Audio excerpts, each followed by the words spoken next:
আচ্ছা, খেলা যখন গোল হয়, ফুটবল গোল করে চিল্লেন না, সব হবে?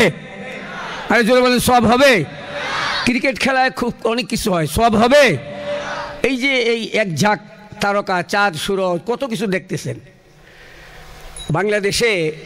বাংলাদেশের প্রধানমন্ত্রী বা অনেক প্রেসিডেন্ট বিদেশে খেলায় 12 নম্বর 14 নম্বর হয়, বাড়ি দেয়, গাড়ি দেয়, লাল গালিচা, কত কিছু।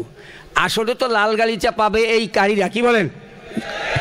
এই যে রায়হান, আবু রায়হান, এই যে আতাউল্লাহ, এই যে আপনার তারেক, ওয়াহিদুল্লাহ তারেক, হাসরের মাঠেও এরকম ইসলামিক সঙ্গীত গাইবে ইনশাআল্লাহ। এখন মুহাম্মদুর রাসূলুল্লাহ সাল্লাল্লাহু আলাইহি সাল্লাম এক বুড়ির সামনে বলতেছেন, বুড়া মানুষ জান্নাতে যাবে না, বুড়িরা জান্নাতে যাবে না। তো বুড়ি এমন কান্দা কান্দতেছে, কান্দা কন্ট্রোল করা বড় কঠিন।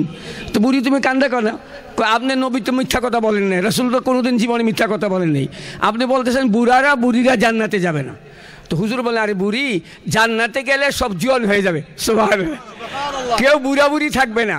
অতএব আজকের যে অনুষ্ঠান রাসূলের শানে, হাম নাত রাসূল সাল্লাল্লাহু আলাইহি সাল্লাম বা হামদ, আল্লাহর প্রশংসা, এই কথা বলার পরে যাদের চোখের পানি আসে বা মন দিল লাগা কাঁদে, তাদের ঈমান আছে, বোঝা যাবে, ঠিক না ঠিক? এই যে একটা প্রাণ, মন, যে সুন্দর জিনিস। আজকে কত গান গায়, এক গান একবার গাইলে জোতা মারে, আর বারবার গাইলে জোতা মার। এই গান আর ভালো লাগে না, ঠিক না ঠিক? এক গান বারবার গেলে জোতা মারতে, জোতা মার, এই গান ভালো লাগে না। এক শিল্পী যখন ওবায়দুল্লাহ তারেক, আমার ভাতিজা, আমার অনেক স্নেহের, একটা গান যদি 10 বার গায়, 1000 বার গায়, মজা লাগবে, ভালো লাগবে, ঠিক না? ভালো লাগবে। আজকে দিলের খোরাক, রুহের খোরাক, অন্তরের খোরাক এই শিল্পীরা দিবে ইনশাল্লাহ। এই ঐতিহাসিক মাদ্রাসা, দাসিরদিয়া মাদ্রাসা, 100 কত বছরের মাদ্রাসা, এখানে ঐতিহাসিক সঙ্গীত অনুষ্ঠান হচ্ছে, মন ভরে দিল ভরে ইনশাল্লাহ। আপনারা শুনবেন, আমরা শুনবো ইনশাআল্লাহ।